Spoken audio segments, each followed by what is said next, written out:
క్రీస్తునందు మీకు మా శుభాభివందనములు.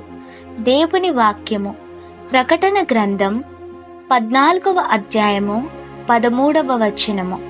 అంతటా ఇప్పటి నుండి ప్రభువునందు మృతి నొందు మృతులు ధన్యులని వ్రాయుమని పరలోకము నుండి యొక్క స్వరము చెప్పగా వింటిని.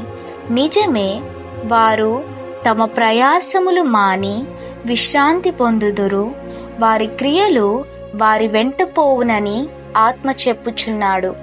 మరియు ప్రకటన గ్రంథము 20వ అధ్యాయము 6వ వచనము.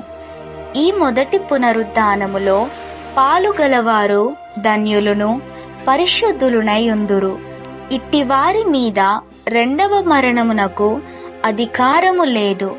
వీరు దేవునికిని క్రీస్తుకును యాజకులై క్రీస్తుతో కూడా 1000 సంవత్సరములు రాజ్యము చేయుదురు. మరియు ప్రకటన గ్రంథము 22వ అధ్యాయము 7వ వచనము. ఇదిగో, నేను త్వరగా వచ్చుచున్నాను.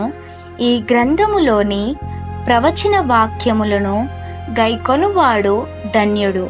మరియు ప్రకటన గ్రంథము 22వ అధ్యాయము 14వ వచనము. జీవవృక్షమునకు హక్కు గలవారై గుమ్మముల గుండా ఆ పట్టణములోనికి ప్రవేశించున్నట్లు తమ వస్త్రములను ఉతుకుకొనువారు ధన్యులు. కృప మన అందరికీ తోడైయుండునుగాక. ఆమేన్.